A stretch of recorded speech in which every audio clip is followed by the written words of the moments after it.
everybody, welcome back to my channel. Today's video is basically just me going to rave about fantasy books, and I want to tell you my favourites. And really, I'm not that big a fantasy reader. Like, I don't kind of go for like the big epic stories, a bit like Lord of the Rings or Game of Thrones, although I do want to read them, I just haven't got to it yet. But I've decided to maybe pick ones that are still well known, but they're just not the usual picks in this kind of fantasy genre. So I am going to talk in no particular order. There's no preference really, but some of them are 5 stars and some of them are 4 stars, but they're all really good books. The first book that I'm going to talk about is Emily Wilde's Encyclopedia of Fairies by Heather Fawcett. Now, I know this is a very popular book, and I actually heard about it firstly on BookTube, and I didn't really know what to make of it. I thought it was an actual encyclopedia, like a non-fiction, and I didn't really know what I was going into, but it's written in a amazing kind of like field research book type style, and it's so clever, that format. We follow our female main character. She's called Emily, and she has arrived in a very remote Scandinavian location. She's got a notebook, she's got a journal, and she's got everything else that she needs to make this comprehensive encyclopedia. And yeah, it was just so wonderful and so picturesque. And suddenly her academic rival appears, Wendell, and yeah, when he shows up it really starts to go downhill. But I think she didn't expect this kind of little academic bubble in the remote wilderness to burst, and then yeah, he turns up and it's not great. But I think the setting really worked well for this book. Firstly, we've got like the dark academia kind of vibe, but also we've got this tiny, isolated, middle of nowhere village.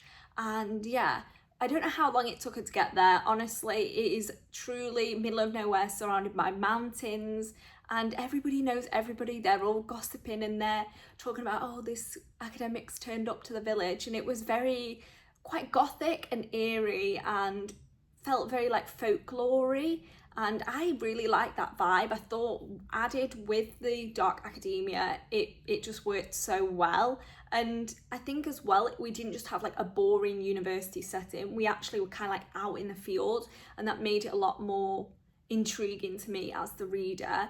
And like I said, I really like the format of this book because it's done in journal entries, and I think that's actually one of my favourite kind of like formats. I do kind of like something that's a little bit different and it's varied, and it's not just text that could in some cases get a little bit boring. But because it was academia, it made a lot of sense that it was done kind of like thoughts and footnotes and research all just put down into this type of style, and I really appreciate that from the author.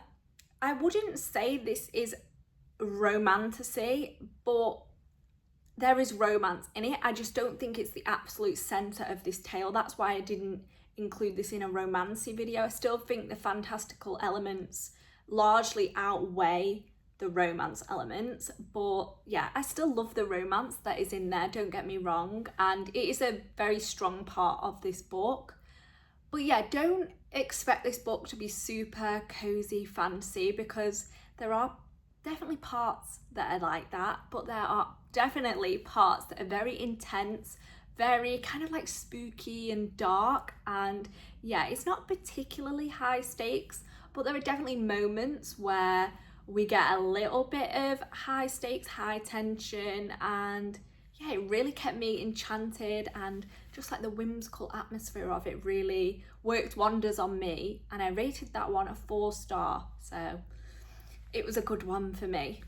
The next book that I want to talk about is another 4 star, and this one was recommended by my sister, and that is Gareth Brown's The Book of Doors. Now, this was such a good call from my sister to point me in the direction of this book, because it was really good. And I actually went into this thinking it was kind of like cozy vibes, because our main character, Cassie, she's a bookseller, which that sounds like honestly my kind of dream. However, my idea was completely upended, and yeah, our character, she never thought that she would get the power that found her. She was just living her life, living her best life, working in a bookstore, and then she was given an object, a book, by somebody in the bookstore, and it quite literally changed her life. And yeah, it was so good. And Cassie, she, like I said, is this ordinary girl. She's suddenly thrown into a magical world, and she doesn't even realize how powerful this book is. And this book is going to lead really to hell and a lot of conflict, danger, and also rivalries. And it was extremely fast paced, I felt, and that's often something that I think with fantasy books you can get a little bogged down with details and world building, but in this case the fast pace, I really appreciated that, and there wasn't like too much description in detail, but we lost ourselves pretty much straight into the story, and I really liked that. And I think if you are looking for something that's a lot more accessible, then this is kind of the book to go to, because it's not pushing insane amounts of world building. And yeah, I think this is a good choice if you want that, but it's much more plot driven, and you really start off from the get-go with adventure, which I really enjoyed. And it's also not purely fantasy. We've got characters that have been hunted, so we've got thriller aspect, and we've also got a mystery, because nobody knows who is after this book and who is chasing them, and also why they even want the book in the first place. We don't know. It's very mysterious. So you've kind of got a little bit of a mix of genres in this, and yeah, 4-star. I highly recommend it. I really enjoyed it. The third book that I want to talk about is by Leigh Bardugo, and this is The Familiar. Now, I really enjoyed this book. I read it last year and I rated it a 4-star, and actually it's my first and only book by this author, and I do not count my DNF of Ninth House because I do intend to get back to it one day. It's just I didn't read it at a good time for me, so that one is technically my first one, but I'm going to say The Familiar is, and I'm going to have really positive high hopes for any future Leigh Bardugo books. And in The Familiar, we follow Luza Cortado, and she's a servant in a really horrible household, but she has magical abilities that she's keeping well hidden, but she's using them to get by and kind of like complete tasks. And that is soon discovered by like the lady of the house, who she's extremely ambitious, and she wants to use these powers for like her own means and to kind of get a leg up in society. And she's pushed into this world that's completely different from like her servant life, and it's very dangerous, and she kind of becomes like a performing pony to the rich and powerful. And yeah, she soon finds that she needs to ally herself with somebody, and this is Santangel. I think that's how you pronounce it. It's probably in Spanish, but I'm not even going to attempt to do that.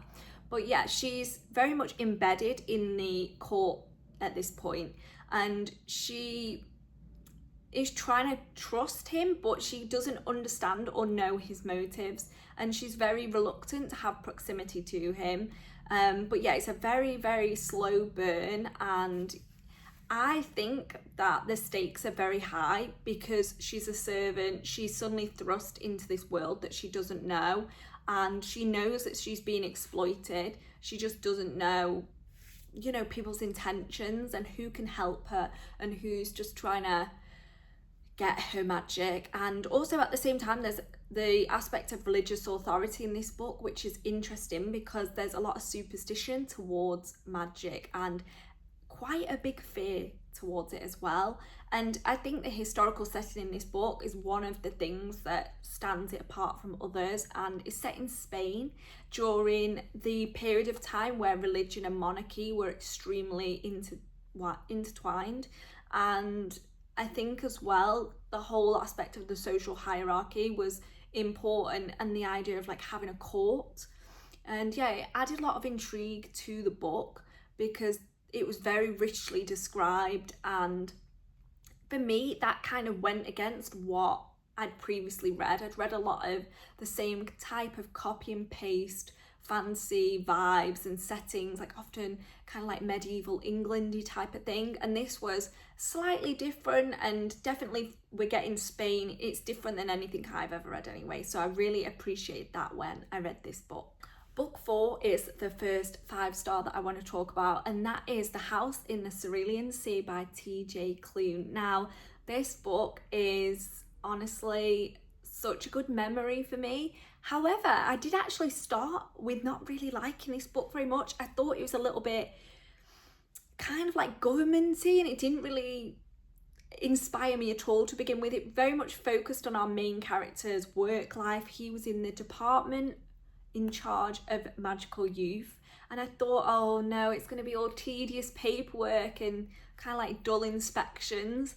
But it soon very much shifted away from like this official government role and bureaucracy to him being sent to an island to inspect an orphanage and kind of like integrate with the children, the caregiver, to establish and inspect where they live. And I thought that, yeah, as I read more, it really just got better and better. I really started to enjoy it and just fall in love with the characters. So in this, the characters are extremely heartwarming, especially the children, and each child that's within this orphanage, they have such distinctive personalities, and you can set them apart from each other really well, which is sometimes difficult in books when there's a few characters. You can't really remember them all and you can't really remember personality, but in this book they were so distinctive that it really helped.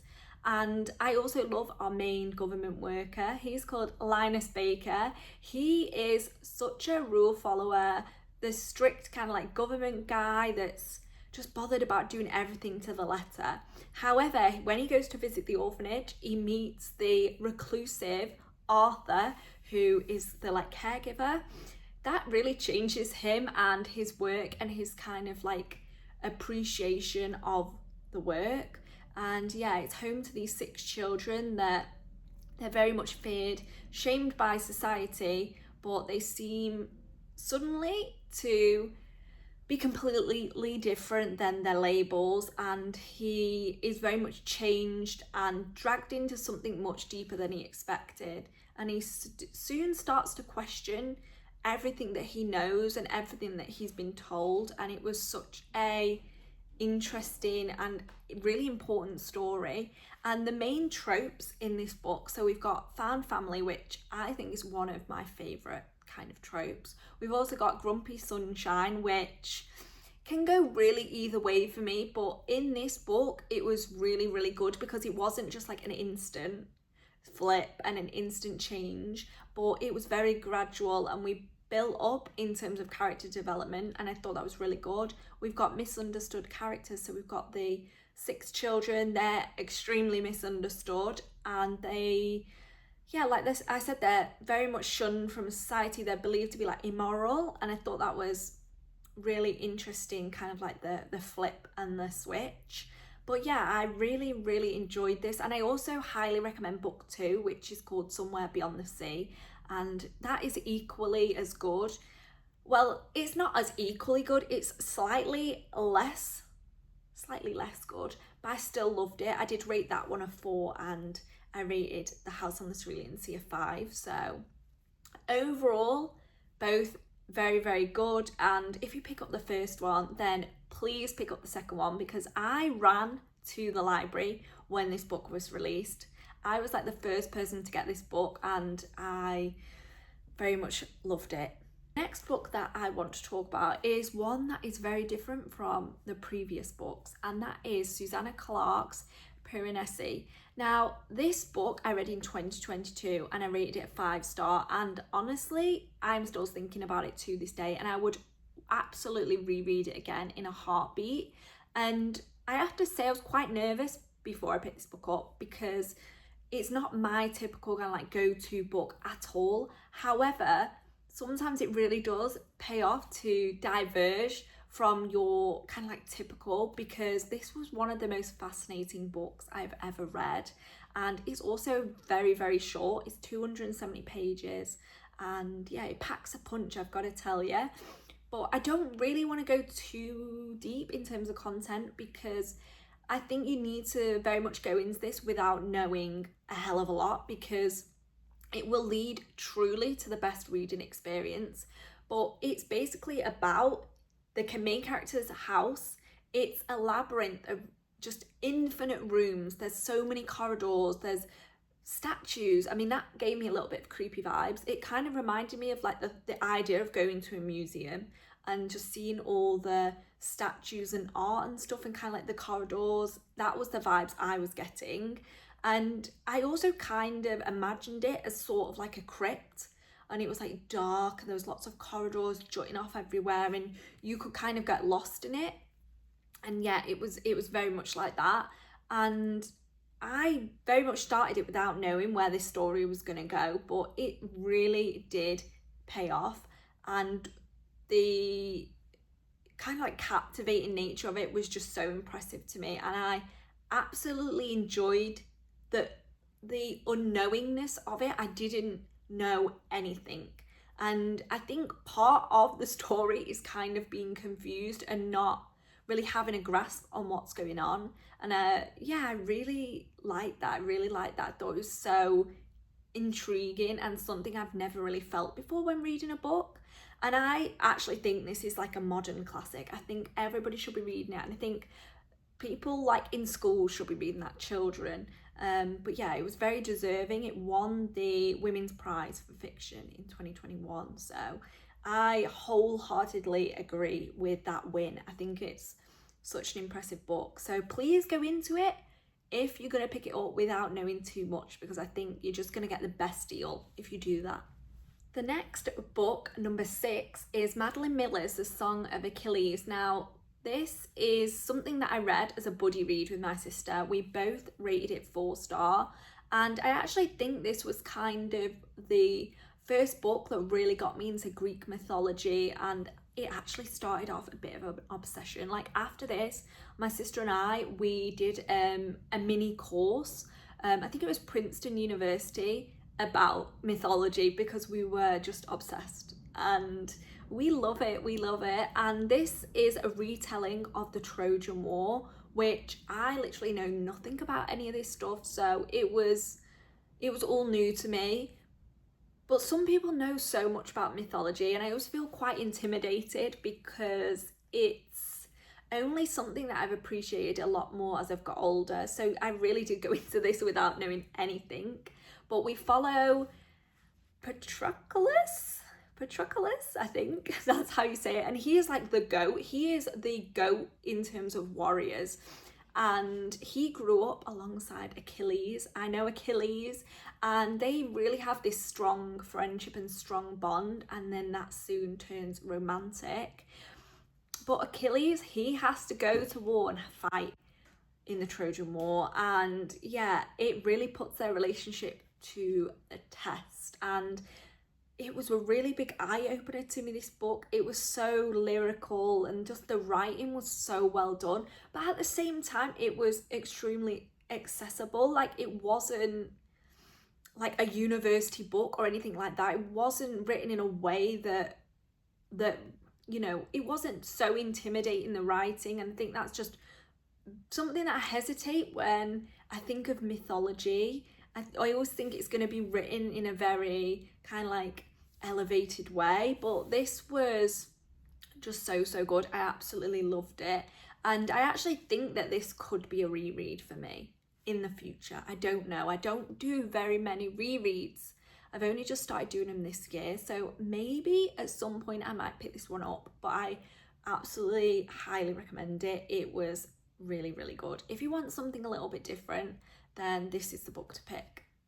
The next book is actually probably one of the earliest fantasy books that I read, and that is Erin Morgenstern's The Night Circus. Now, this was a 2021 read for me, so back in COVID times, and I rated it a 4-star, and it truly, I think, will hold up if I did reread it again, purely because The idea of this book was just so magical, and this tale follows a magic circus that will just appear out of the blue for one night only.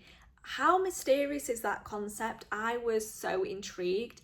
And we have two magicians, they're competitors, and they are Celia and Marco. They are competing for some kind of a secret, unnamed, unmasked prize, we don't know.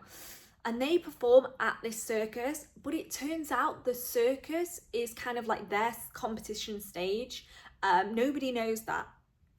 And it was so spellbinding, and I think a lot of that was because of the circus setting, but the detail was so amazing, and we could like visualize exactly how the circus was, and like the physical appearance of the characters, and like the costumes of the characters.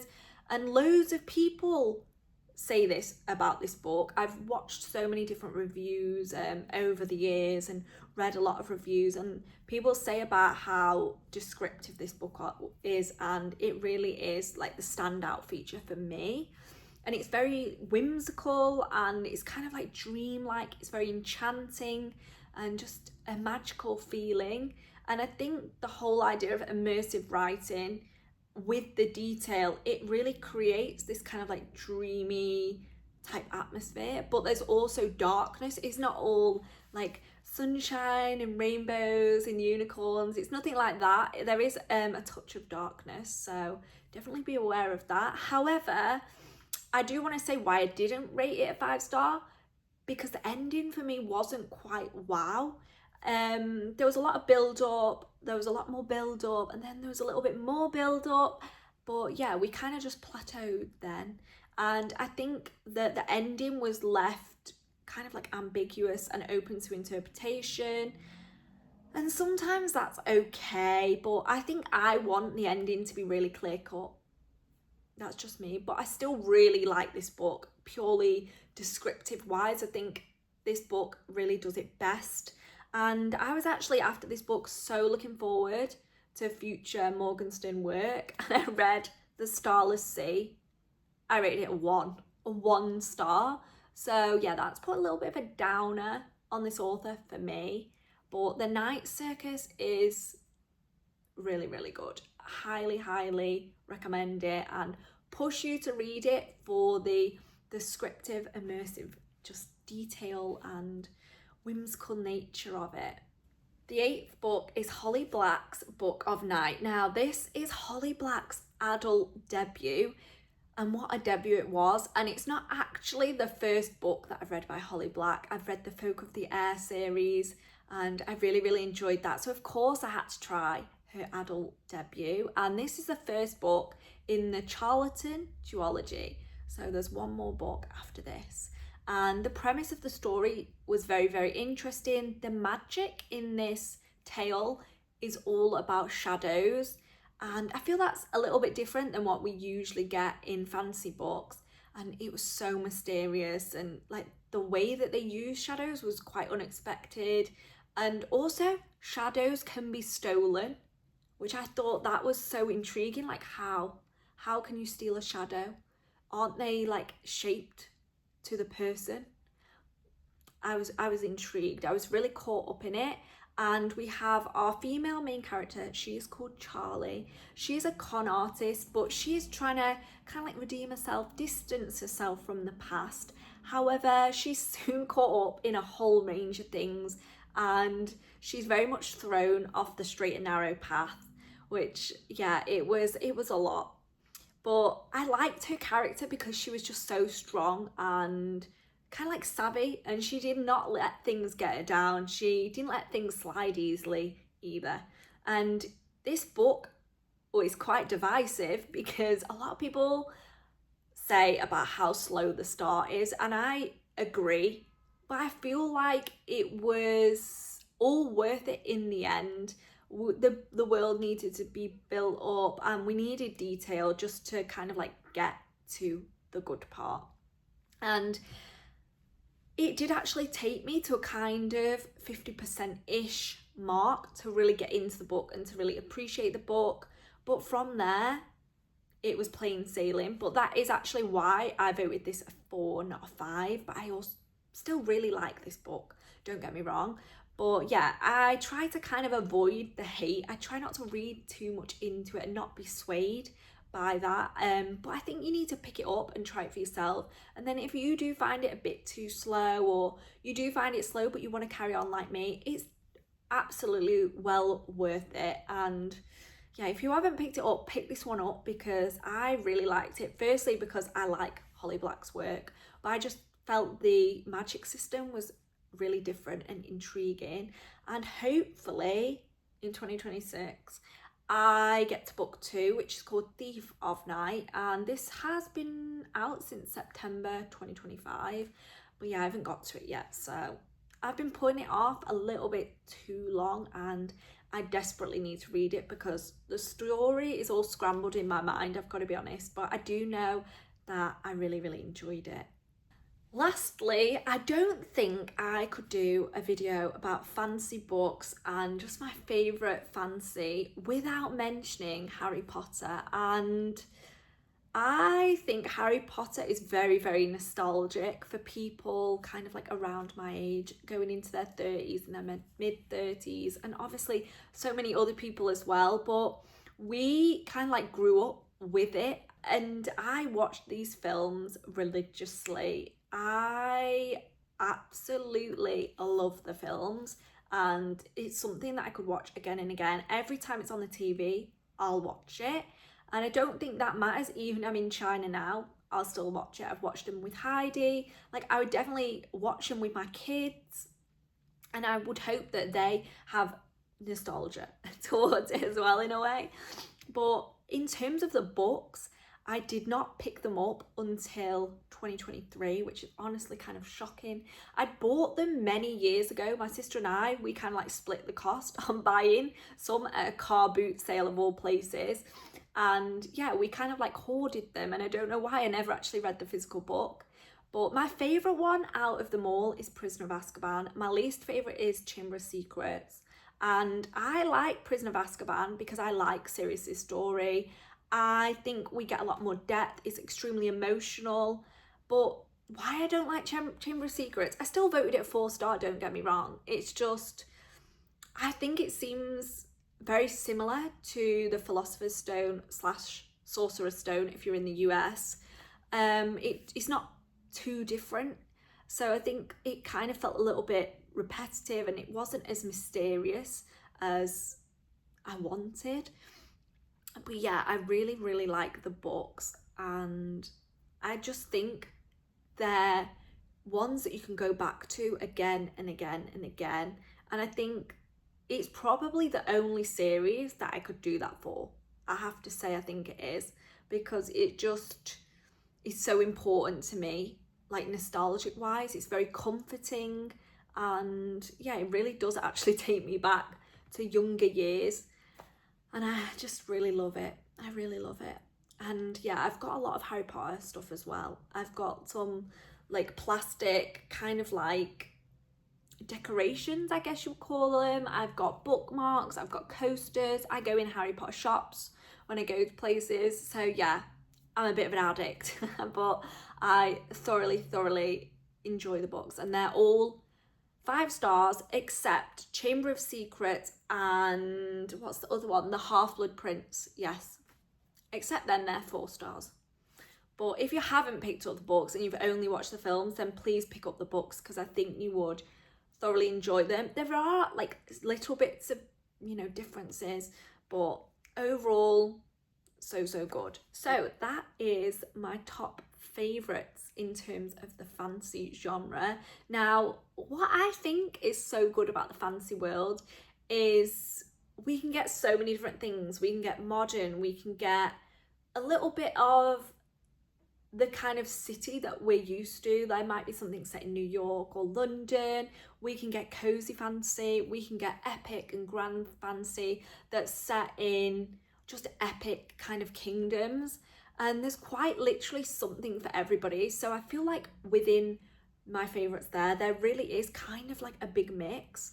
And hopefully if I've not introduced you to something new, I've maybe pushed you to pick up something that you've not got to yet, or maybe even something that's a little bit out of your comfort zone. You might really love Lord of the Rings and kind of like these epic tales, but you might have never heard of the Song of Achilles and fancy to try out Greek mythology, and I highly recommend you to do so because it's so interesting. And yeah, it makes me feel a little bit educated because like I said, I do find it a little bit intimidating, but please try and push yourself out your comfort zone a little bit because it's so worth it. When you read something, you become more knowledgeable on maybe stuff that you didn't know before. So thank you for watching this video and listening to me rattle on for God knows how long, but please please subscribe and continue to follow me on this content creation journey, and I'll see you very soon in the next video.